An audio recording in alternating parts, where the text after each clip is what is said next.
Sahanau bhunaktu sahaviryam karavavahai tejasvinavaditamastu ma vidvishavahai.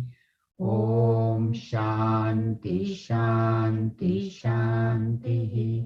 Sadashiva Samarambham Shankaracharya Madhyamam Asmadacharya Paryantam Vande Guru Paramparam Shruti Smriti Purananam Alayam Karunalayam Namami Bhagavat Pada Shankaram Loka Shankaram Shankaram Shankaracharyam Keshavam Badarayanam Sutra Bhashya Kritau Vande Bhagavantau Punah Punah Shri Chinmaya Yatishasya Gurum Vande Tapovanam Tam Himavad Vibhutim Vai Jnana Vairagya Rupinam Samasta Jana Kalyane Niratam Karunamayam Namami Chinmayam Devam Sadgurum Brahma Vidvaram Sadgurum Brahma Vidvaram. Om Shri Ganeshaya Namaha. Om Shri Saraswatyai Namaha. Om Shri Gurubhyo Namaha. Om Bhadram Karne Vishunuyama Devaha Bhadram Pashe Makshabhirya Jatraha Sthirairangai Stuštuvagam Sastanubihi Vyashema Devahitam Yadayuhu Swasti na Indro Vriddhashravaha Swasti na Pusha Vishwavedaha Swasti nastarsho arishtanemihi Swasti no brihaspatir dadatu. Om Shanti Shanti Shanti. Hari Om, my humble pranams to all. So in this Prasnopanishad, we saw that there are 6 questions. Prashna, that's why it's called Prashna Upanishad, asked by 6 different students who approach the teacher for the highest knowledge, Brahma Vidya. They have acquired other knowledge, but not this final confirmation of their studies, which they have studied in the Vedas. And the Rishi asked them to stay for 1 year with tapas, brahmacharya, and shraddha. And he said, after 1 year, if we know the answer, we will tell you. There is no guarantee. But the students with extreme faith stay there serving the teacher for 1 year. And after 1 year, Kabandhi asks the question, Kuta hova ima praja prajayanta iti. Bhagwan, O Guru, from where has this entire praja come? All this, humans, animals, birds, plants, fish, and this entire world. That means his understanding is the world is real.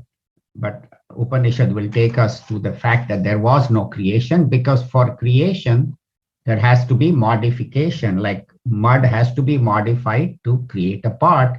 But Brahman, which is everywhere, cannot be modified, is avyayam. So on Brahman, this creation is an illusion.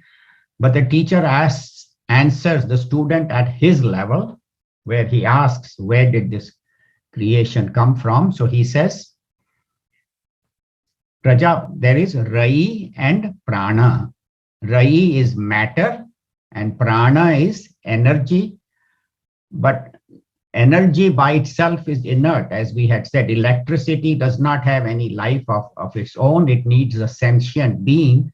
to produce electricity and then to make the bulb light up. So Rai is matter and prana is the energy accompanied by sentiency or consciousness. And what is matter? We think of matter as only the visible world, but the Rishi says murtam cha amurtam cha. So whatever you see is matter, and whatever you don't see, mind, intellect, emotions, thoughts, are also matter, but they are inert. Our mind and intellect is inert, even though we think the mind has a life of its own, but it needs the light of consciousness. So Murtam Amurtam represents gross and subtle, manifest and unmanifest, what we call as Apanchikrita Panchamahabhuta, all that is Rai. And Prana is the sentient principle. And then we had studied that Prajapati created this world out of tapas. Tapas means whatever each individual can visualize, what we can see, what we can imagine, we create our own world, our own community, our own society. So Prajapati is the subtotal of all desires, all visualization, and it is intense visualization, which is the sum total of all, which is the creation of this universe. So tapas is nothing but a manifestation of all our desires.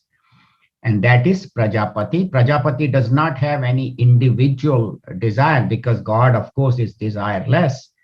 But each one of us has unfulfilled vasanas because of which we take birth and because of which we create our own world. And we had also studied that the moon is insentient, but the sun is the sentient principle, light called Agni, called Prana. And at sunrise, the sun stays in one place, but the earth rotates. And as the portion of the earth comes under the influence of the sun, that part of the earth gets illumined, and then sun illumines not only the east, but the north, south, west, up, down, all directions. And that is what we had studied in the first 6 mantras. So today we'll chant mantra number 7.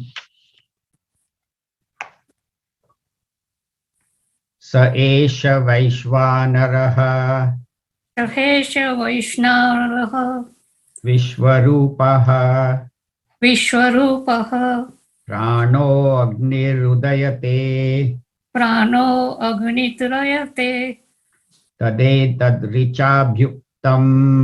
Tate Tadchamitam. So what they are saying is Sa esha.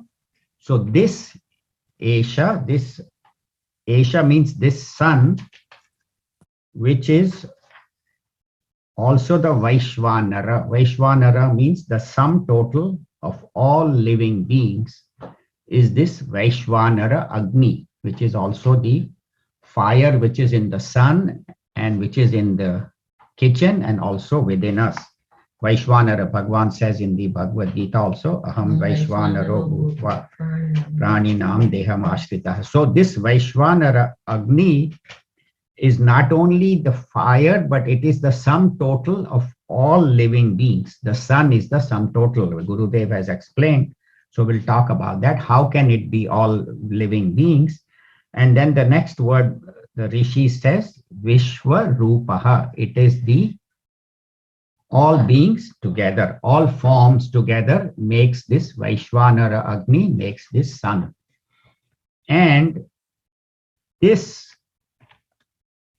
because this Upanishad is in the Brahmana portion, the Brahmana portion is said to have less importance than the mantra portion. So the mantra portion are where the original mantras are, and the Brahmana portion is a commentary on the mantras.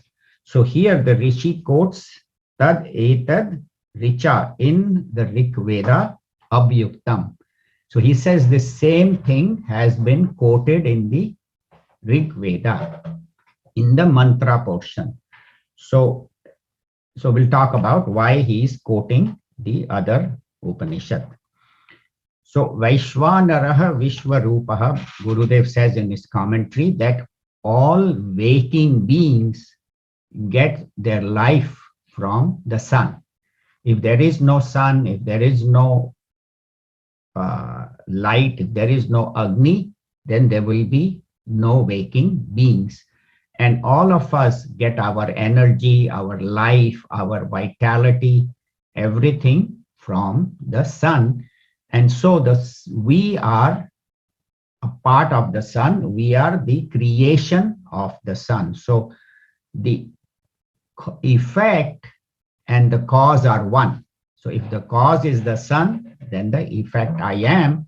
So me and that cause are one. So each one of us is a manifestation of that totality, which is one sun, which is one Vaishwanara, which is one Vishwarupaha, and which is also Prana, which is also Agni.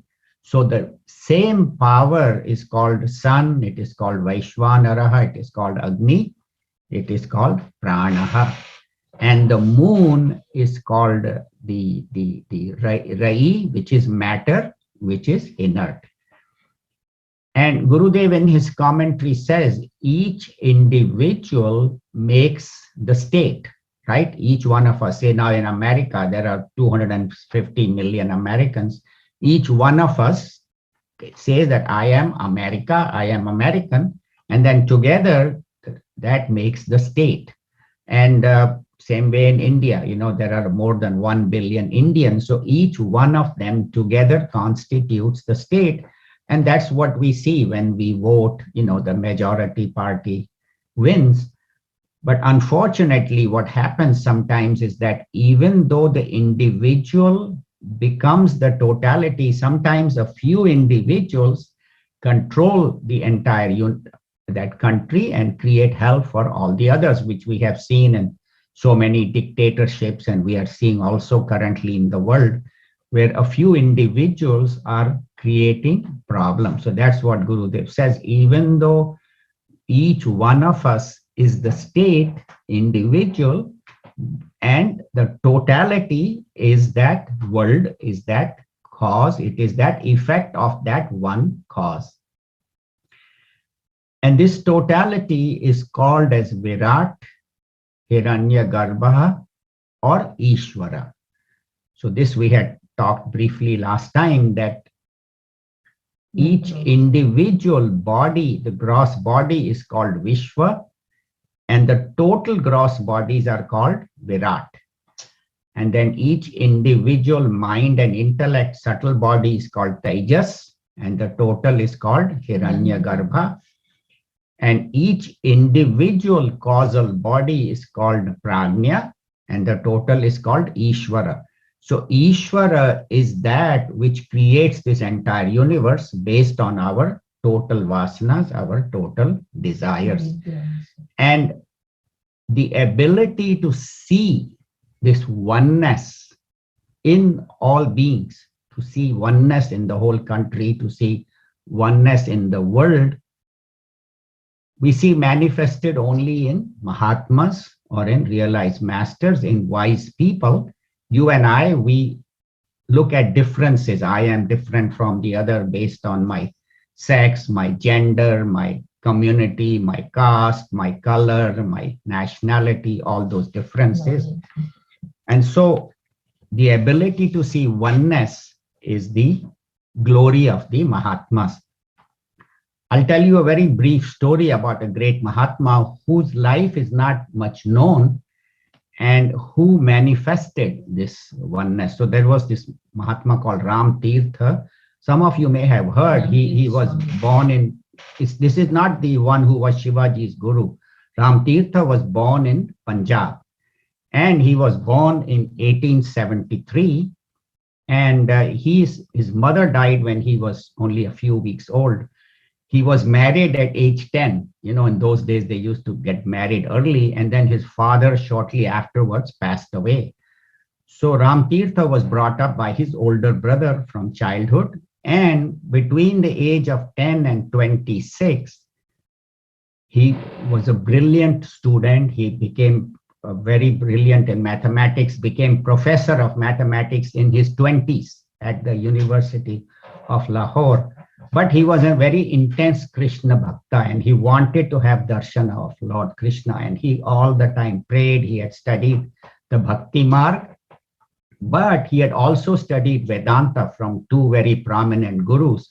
So he was a perfect combination of bhakti and jnanam, and his intellect. So he was a professor, he was a Krishna Bhakta, and he was a teacher of Vedanta. At age 26, in 1899, he meets Swami Vivekananda. And the moment he saw Swamiji with his orange clothes, he said, I'm done with this life. So he put on orange clothes, resigned his professor job. His wife and children accompanied him for a while, but he had nothing. He didn't even keep a penny in his pocket, didn't have any food, nothing. He was a complete renunciate sannyasi. So he couldn't take care of them. So they went back to their village. And then he traveled throughout the northern part of India preaching this oneness. And he said that, and it was very interesting. He referred to himself in the third person. He said Rama. He never said I. Not only that, but he never took the title of Swami, Acharya, never built an institution, nothing. And he said, if everyone listens to Rama, they will have happiness and they will have peace. So he referred to himself as a third person because he said, I am not this BMI, I am that conscious. So he always talked in the third person. And he said, Rama's head is the Himalayas. And from his head emerge all the rivers, the Ganga, Yamuna, Saraswati. The east and west are Rama's arms. And Rama embraces the whole country with infinite love. And when Rama moves and talks, India moves and talks. So that was his vision. And he said, Rama is beyond Vishnu, beyond Shiva, beyond Brahma. So he was totally identified with that total consciousness and with the country. And he preached upliftment of the lower classes, education for women, which, around 1900 was not heard of. So he was a great revolutionary, and he preached Vedanta, but with what is called as practical Vedanta, how Vedanta should be applied. And then he was sent by the Maharaja of one of the states in Punjab to Japan and America. And he went there after Swami Vivekananda ji had gone. And for 2 years, he traveled giving talks. And then on his way back, he stopped in Egypt and also gave talks. So he was fluent in Hindi, Punjabi, Urdu, English, Sanskrit, Persian, Bengali. He could fluently give discourses in all these languages. And by the time he came to India, he had a huge following, everybody following him. He did that for 2 years and he said, forget all this. And he left. He said, I don't want to give any discourses. He went to the Himalayas, and at the bank of the Ganga Ji at age 33, he dropped his body. So the point is that we have had such great Mahatmas who teach us that there is only one consciousness and one manifestation, one world, which of course Puja Gurudev and many acharyas have taught us. So as we said, the sun, how does it become all? Because it is the illumining principle of the eyes. The deity of the eyes is the sun. So whatever I perceive is the sun, and the one who is perceiving is also the sun. And that's why the sun was the original deity that is worshipped in the Rig Veda. And as we see, in those days, there was no Sri Rama, Krishna, all of those, and they worshipped the natural elements. And Bhagwan Ramchandra ji also chanted Aditya Hridayam, before he fought Ravana. So the idea being that the sun was worshipped, and the sun was the life principle. So it is said that the macrocosm and the microcosm is both represented by the sun, and moon represents water.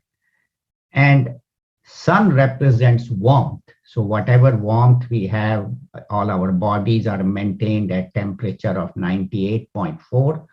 All that is represented by the sun, what we call as the BMR, the basal metabolic rate, which is the Vaishvanara Agni. And that is given importance in this particular mantra. They have not talked much about the moon, but we will be talking about the moon in subsequent mantras. And then the Rishi quotes the Rig Veda. Why does he quote the Rig Veda? Because the mantra portion, as I said, is the authority. Like in the US Constitution, what do we say? The founders of the US Constitution made this Constitution. So anytime any judge is giving a decision, it has to be based on the US Constitution. In India, it is on Republic Day, when the Constitution was founded. So the founders of the country are given more importance than the other people. And same way in physics, if you're writing an article, you will quote Oppenheimer or Einstein. If you're writing an article in medicine, you will quote, Gray's Anatomy or Best and Taylor. So similarly, the mantra of the Rig Veda is quoted, and that will chant next. Saroj, can please repeat mantra number 8, which is quoted by the Rishi. Vishwarupam Harinam Vishwarupam Harinam Jata Veda Samparayanam Jata Veda Samparayam Jyotirekam Tapantam Jyotirekam Tapantam Sahasra Rashmihi Sahasra Rasmihi Shatadha Vartamanaha Satata Vartamanaha Pranav Prajanam Udayat Yesha Suryaha. Prana Prajanam Yutyeva Suryaha. So the big mantra which is quoted talks about again the sun, and it is said he is said to be the Vishwarupaha. It is the totality, the entire universe is the sun, and it is Harinam, it is resplendent, it is brilliant, it is shining, it is the most worshipful. And it is said to be Jata Vedasam, means all knowing. That's why, we chant in the beginning, Swasti na Indro Vriddhashravaha, Swasti na Pusha Vishwa Vedaha. So the sun is the knower of all. It illumines all. Gurudev in his commentary also says the ones who meditate on the sun also become one with that all-knowing principle. So Jata Vedasam and Parayanam, and it represents the highest goal, which means the supreme reality has manifested in the sun. And it is said to be Jyotihi Ekam. It is one Jyoti which has manifested in all those Jyotis. That's why they say, na tameva bhantam anubhati sarvam tasya bhasa sarvam idam vibhati. So it is that supreme consciousness which is one Jyoti and which is tapantam, which is the warmth giving, which gives us warmth. The reason our body is warm because of the sun. And then it is said Sahasra Rashmihi. There are 1,000 rays. And even in the Ishavasya Upanishad we just finished, it talks about the same thing. Pushan Ekarshe, Yam Surya Prajapatya Vyuha Rashmin Samuha Tejaha. So that one Rishi, the one all-knowing principle which travels alone in the sun is the inner controller. And with thousands of rays, it illumines the whole universe. And Shatadha, and it has 100 different forms. And we can see the sun anytime has different forms. In sunlight and sunrise, it looks different. in sunset, it looks different than when it is in the bright, in the noon, it looks different. In the winter, in the summer, we see all different manifestations, all different forms of the sun and Vartamanaha. And it exists in 100 different forms with thousands of rays. And it is the Pranaha, it is the principle which is illumining, which is life-giving principle of all beings, and that is the Surya, Prajanam, and of all beings, it is the Pranaha. It is the illumining principle. It is the life-giving principle of all Pranaha and Udayati, and it is rising as though rising, and that is Surya. So we have studied that one Surya, one Prajapati became both the sun and the moon, energy and matter. That's, thousands of years ago. Einstein proved in the 1940s that energy and matter are one, but our rishis knew that long time ago.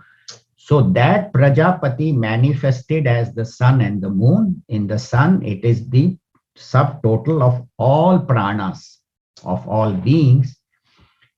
And Gurudev says that one who meditates on this subjectively can experience this light, this life principle, this consciousness within and without. But for that, one needs to have right understanding and then act on this understanding. You cannot have a wrong understanding and then perform wrong action. So through the following the scriptures, one has right understanding and right actions. Talking about right understanding and right actions, there was the CEO of a big company, and he was visiting one of his branches, small branches. And when he went there, everybody knew CEO was there. So all were studying, working on their desks very quietly. Nobody was talking. They wanted to look very sincere. And there was this one young man standing against the wall, leaning, doing nothing. So the CEO said, who is this guy? He walks around, he inspects everything. In 5 minutes, he comes back. This guy is still standing there. So he gets mad. So he asked that guy, how much do you make a week? He said, sir, I make $250 a week. He said, okay, here's $500. Get out of here. You are fired. So the young man takes $500 and he's gone. And then the CEO says, so who was this guy? What does he do? What does he do? He said, oh, he was the pizza delivery boy. So you need to know what you are doing and why you are doing it. So that's what he says. These rishis, in their meditation, in their subjective experience this vitality, this one light principle, this one light, which they called as consciousness, the illumining principle. And that's why we chant the Gayatri mantra in the morning, because you welcome the sun by chanting the mantra, which says that this life principle that is everywhere, that is illumining all the devas outside, is also the life principle that is illumining the sense organs. That's why the Gayatri mantra is not only about the devas outside, but the devas inside. And may my intellect be illumined by that life principle. So that is the essence of the Gayatri mantra. And if you look at the power of the sun, it's amazing, because look at it, all the oceans, there's billions and billions of gallons of water. If we need to heat the ocean, how much energy we will need, right? We need all the fire. The sun effortlessly does that. All the oceans are heated and water vapor is created and clouds are made, just standing there, and it's 93 million miles away. And all the rain is created and the clouds, and so it supports life. Not only that, but think about it. If you want to land a plane at night, how many lights are there in the airport, on the runway, hundreds and thousands of lights, and still the airport is dark, despite our using so many lights. the plane can only land in one lane, but the sun effortlessly illumines the entire universe, the whole earth, just like that. So that is the power of the sun, the light giving power and the heat giving power, which creates rain. So that sun is my true nature. That is who I am. So that I have to understand. That's what Gayatri Mantra says, that the life principle outside is the life principle inside, and that is said to be the Purusha, the one supreme consciousness manifesting in all these forms. That's why they say Vishwarupam, Harinam, Parayanam. It is the supreme goal. And why do they say Jyotir Ekam? Because it is one light, just as if you have 1,000 buckets outside and there is one sun will be illumined in all the 1,000 buckets. But the sun, even though illumining, is unaffected by these. If the water is there or there is no water, if there is bucket, there is no bucket, it continues to illumine. Whether you recognize the sun, you don't recognize, whether you praise, you do not praise. So sun represents God, represents Brahman, represents the supreme consciousness, which we have just studied in the Ishavasya Upanishad. Even in the Tanmaya. In Hiranmayana Patrena, it is mentioned in Aditya Hridayam in many places. And in fact, there were so many Surya temples in the olden days, Konarak temple and all. And now that all that knowledge has as though gone, because these temples have been destroyed, a lot of the Upanishads have been lost. But we are thankful to our Mahatmas and our Pandits and our Rishis who have preserved this knowledge and passed it on to us. And Puja Gurudev, because of his vision, you and I, we are able to study this knowledge. So here, the mantra number 8 is for Uttam Adhikari. For an advanced seeker, he only needs one mantra, number 8, and he's done. He does pranam to his guru and he's gone. For Madhyama Adhikari, the mediocre student, is mantras 1 to 8. Now 9 onward is for the rest of us who are neither Uttama nor Madhyama. We are the Manda Adhikaris. We are the lowest level of students. So the Rishi feels compelled to compose mantras from 9 to 67 for the rest of us. So this is what is mantra number 8. Mantra number is kind of long. I'll try to finish it today. If I am not able to, then we may continue next week. But mantra number 9 is the essence of this Prasnopanishad, because a lot of material is covered and a lot of ideas are covered in this mantra. So we can chant. Jayashree, would you like to chant, please? Mantra number 9. Samvatsaro vai prajapatihi. Samvatsaro vai prajapatihi. Tasyayane dakshinam chotaram cha. Tasyayane dakshinam chotaram cha. Tadyeha vai tadishta purte. Tadyeha vai tadishta purte. Kritamityupasate te. Kritamityupasate te. Chandramasameva lokam vijayante. Chandramasamekam eva lokam abhijayante. Yeah, it's abhijayante actually. Abhijayante, yes. Yeah, it is. I know. I also read it as jayante in English, but in Sanskrit it is jayante. Okay. Ta eva punaravartante. Ta eva punaravartante. Tasmadeta rishayaha. Tasmadeta rishayaha. Prajakama dakshinam pratipadyante. Prajakama dakshinam pratipadyante. Esha hevarai. Esha vairair. Yah pitruyanaha. Yah pitruyanaha. Okay, we can chant together. This is a good one. So we can just mute, please, Jesh. Samvatsaro vai prajapatihi tasya yayane dakshinam chotaram cha tadyeha vai tadishta purte kritamityupasate te chandramasameva lokam abhijayante ta eva punaravartante tasmadeta rishayah raja kama dakshinam pratipadyante esha he vairahi yaf pitruyanah. So samvatsara means the year. So what is the year? Vai means definitely it is Prajapati. Prajapati represents the whole year. How does it represent the whole year? Tasya ayane dakshinam cha uttaram cha.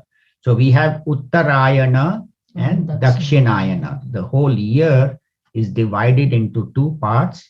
January to July is called Uttarayana, and July to January 14 is called Dakshinayana. And on January 14th, which is when Makar Sankranti, the Uttarayana starts.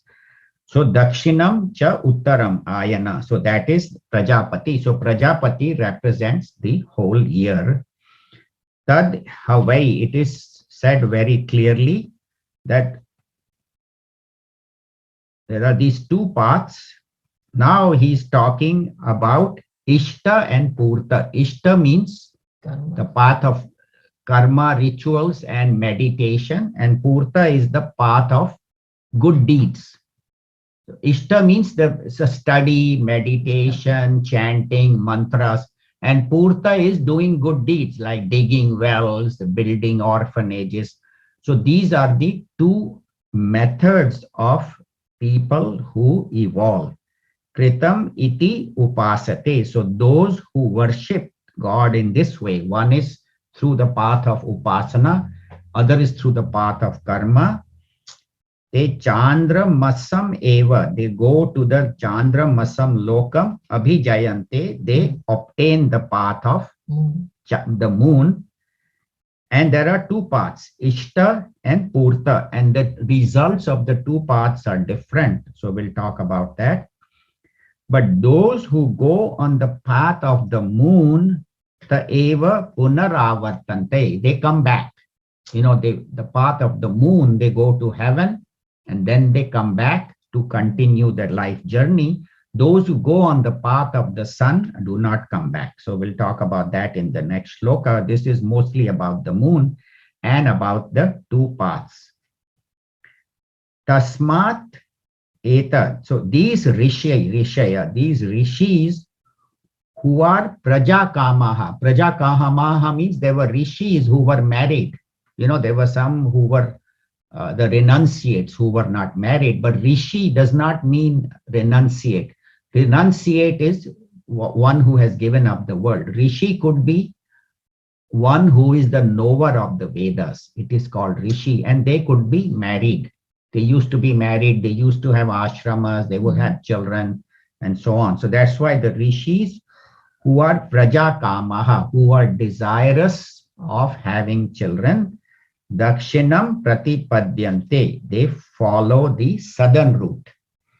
Southern route does not mean the path of hell. Southern also means the path of heaven, which we call as the Chandraloka or called the Pitruloka, also called Swarga. So they go to Swarga and then they return. Esha he vai rahi. Rahi is that.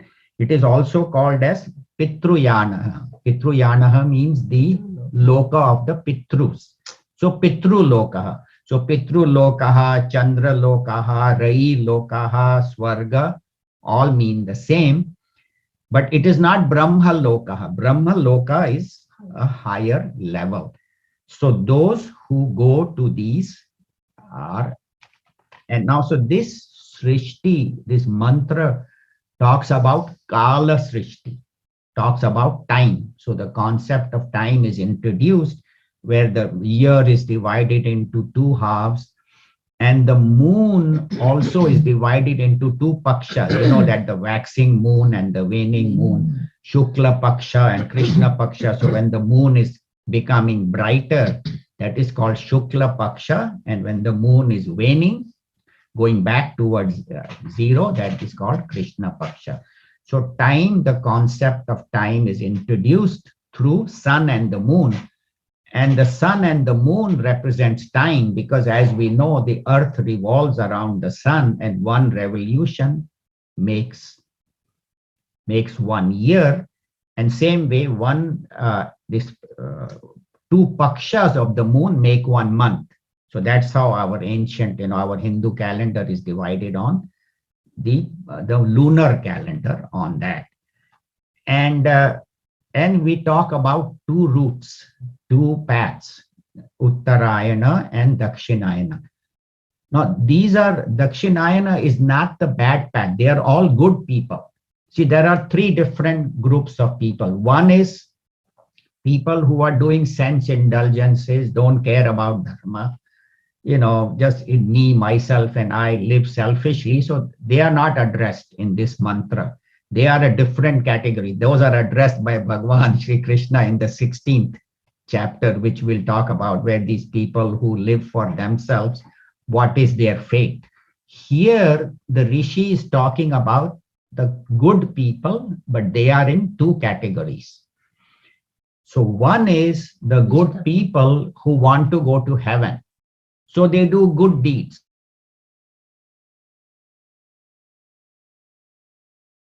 Hospitals or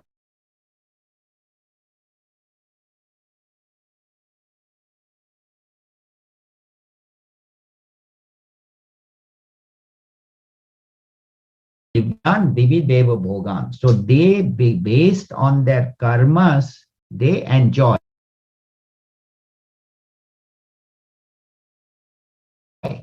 So based on my karmas, if that is my goal of life. In the olden days, people did rituals for 2 purposes.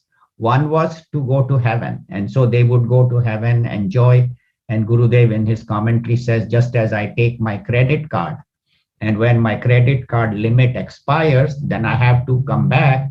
So similarly, in heaven, we have our credit card, which is called punyas, which are the merits. And when the merits expire, then this person comes back and continues his or her journey on this earth and collect more punyas and maybe go up. So he says, but the wise people, they meditate and they study and they do these rituals not to go to heaven, but for purification of mind. So they do karma and upasana together because their goal of life is evolution. And so this is the second category who do karmas and upasanas, live a very honest, sincere life. Both of them have to live an honest and disciplined life. Even to do rituals, you have to get up in the morning at 7 a.m., to do the Agnihotras, which were done by the people in those days. This Agnihotra mantra will be addressed in subsequent mantras in this Upanishad.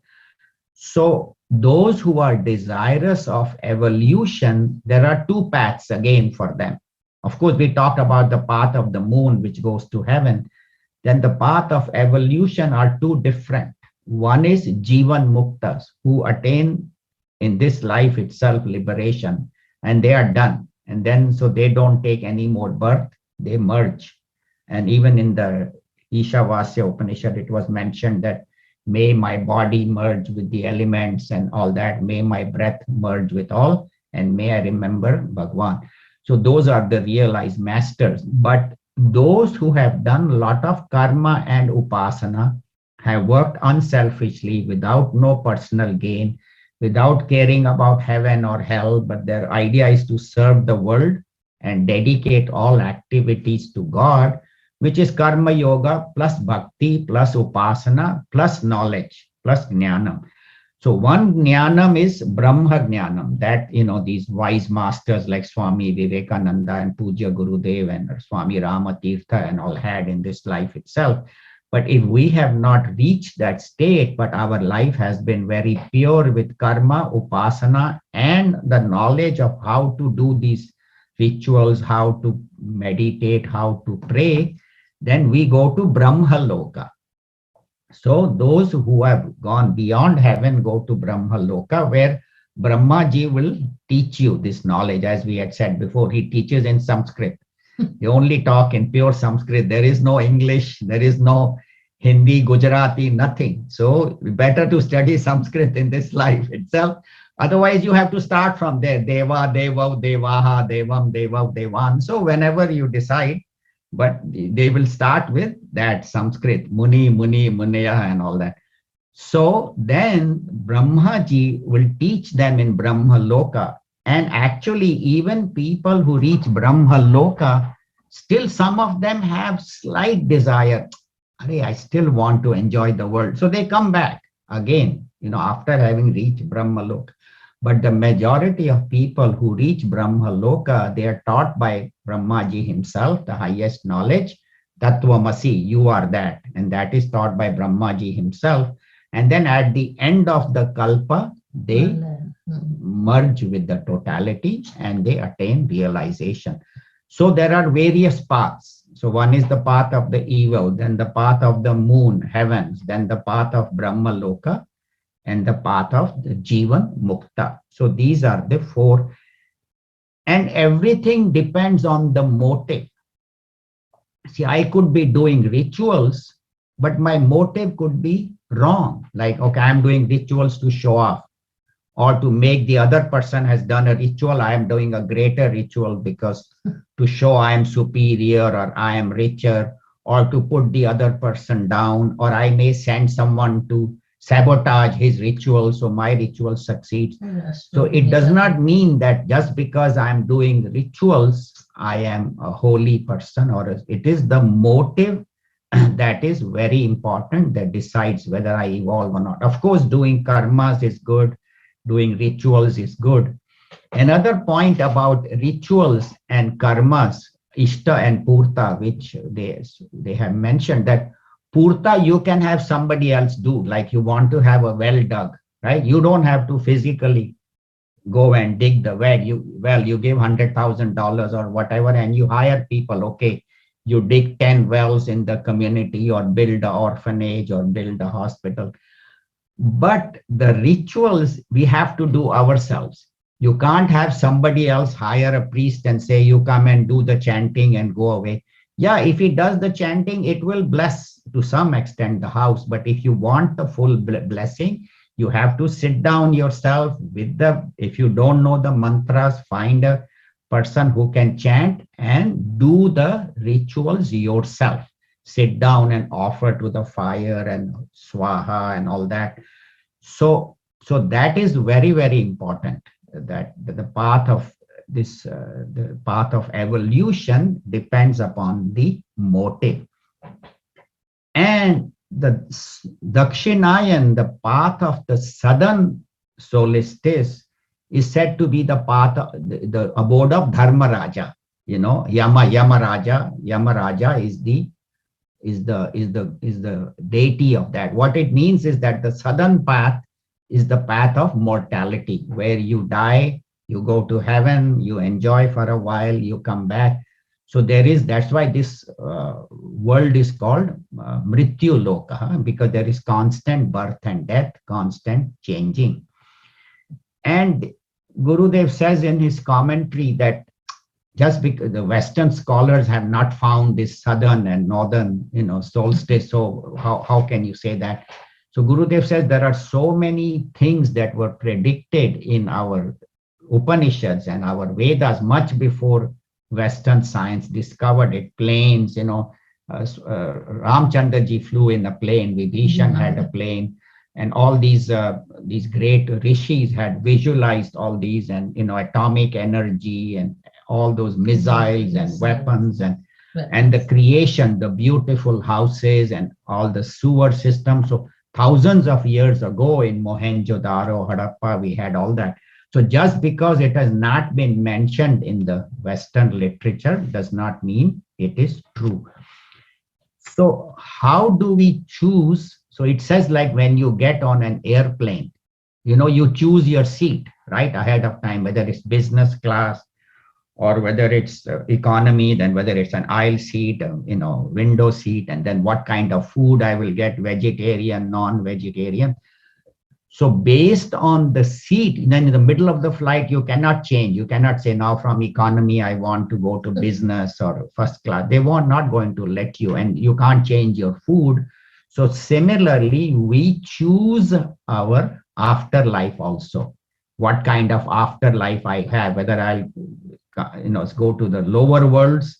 And is a human being, it does not mean that once a human, always a human. Next life, I could be born as a mosquito or a buffalo or a dog, or I could be born as a deva. So they say that whatever your desires are, and they have to be unwavering, those desires will manifest. And then the very interesting point I heard about this Uttarayana and Dakshinayana. People believe that if you die between January and July, Uttarayana, you will go to heaven, and July and December, you will go to hell. They say that's not true. It's very interesting. Suppose you have done a lot of evil deeds and you die on January 14th or January 15th. Will you go to heaven? No. What they say is that there are devas of Uttarayana and Dakshinayana. And what they will do is, suppose you have died in Uttarayana and you deserve to go to Dakshinayana, or you deserve to go even lower worlds, they will hold your subtle body till July 14th. And then in July 14th, you will be handed over to devas of Dakshinayana, and then they will take you to the appropriate world. So it doesn't mean the date of death, even though we hear about Bhishma Pitama, he maintained his body till January 14th. But they say it, and it does not mean if you did die in August or September, you will go on the southern route. If you have done enough good deeds, the devas of the Dakshinayana will hold your subtle body till January 14th, when they will hand it over to the devas of Uttarayana. It's a very interesting, which I really didn't know that. I used to think that, based on when you die, has nothing to do with that. It all is based on your karmas and on your upasanas, on your desire. So everything is based on that. And the time of death, can be auspicious, which is true, but ultimately it is.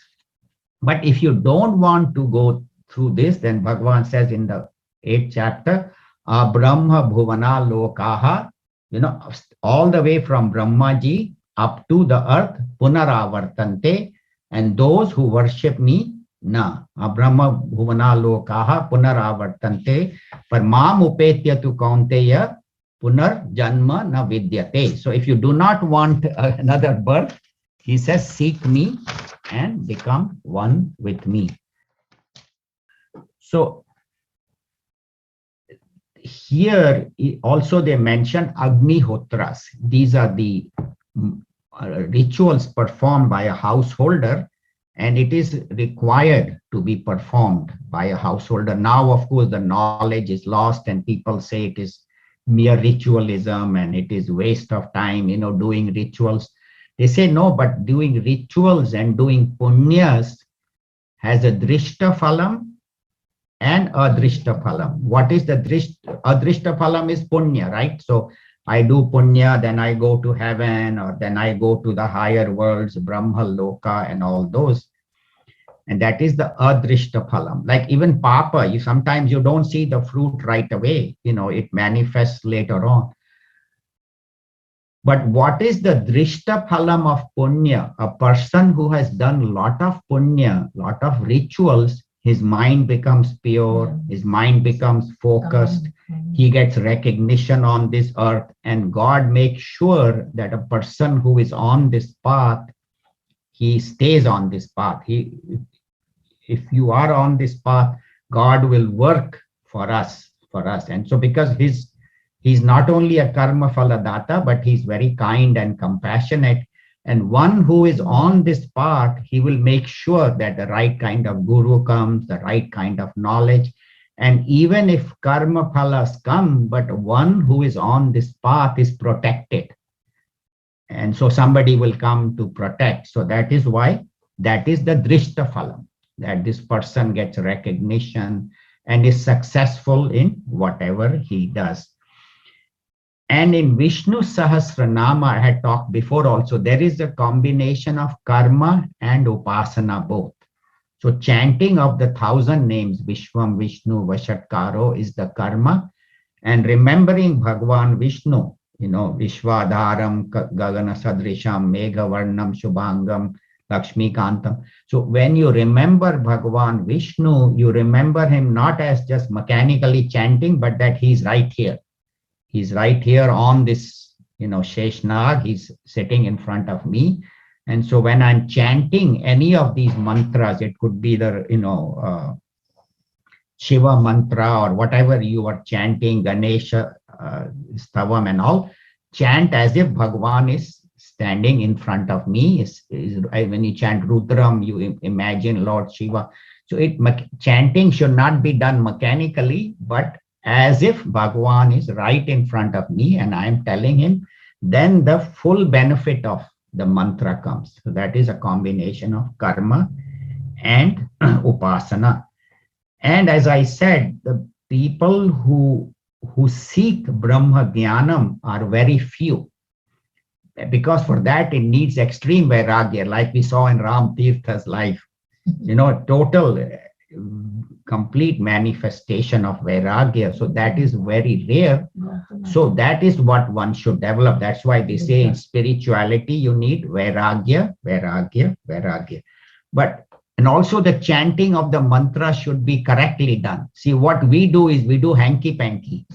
I will do this mantra, I will not do this mantra. A wedding should be 1 hour or 2 hours. We say, no, we tell the Purohit, give him extra money, finish it in 20 minutes, finish it in half an hour.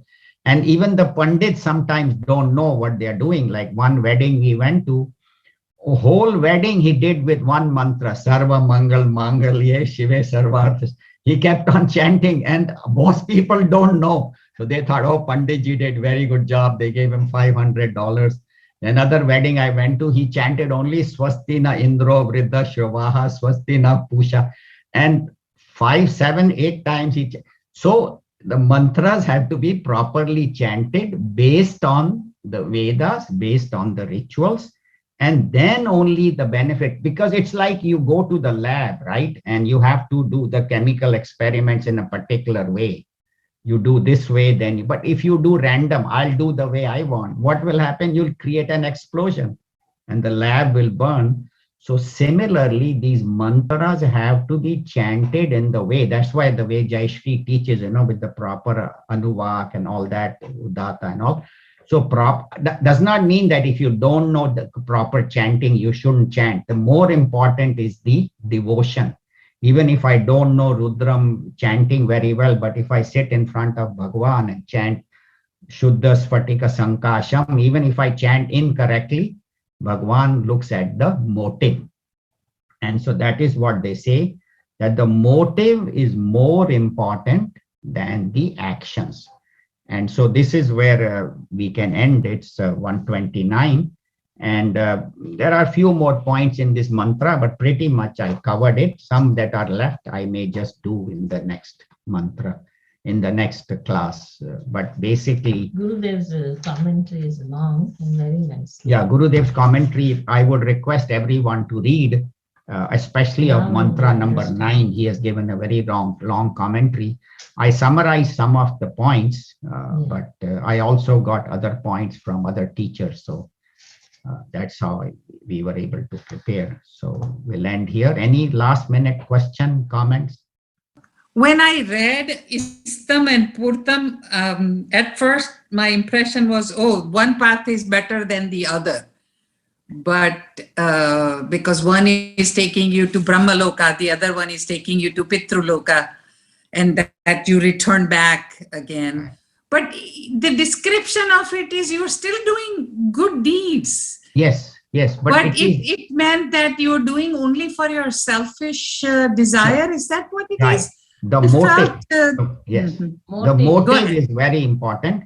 Is your motive to get name and fame, or is your motive to do good deeds so you can go to heaven to enjoy? In the olden days, people used to do rituals, but Right. I mean, do rituals and do good deeds to go to heaven. But if you do good deeds and if you do rituals just for purity of mind, what is called as nishkam karma, where I don't have any selfish desires, I'm doing it for purity of mind. And with that pure mind, when you get the knowledge, then that is That knowledge so stays. karma and upasana is done for purification of mind, not to Karma is get to anything. reduce So the mala. yeah, and it then- reduces mala and vikshepa.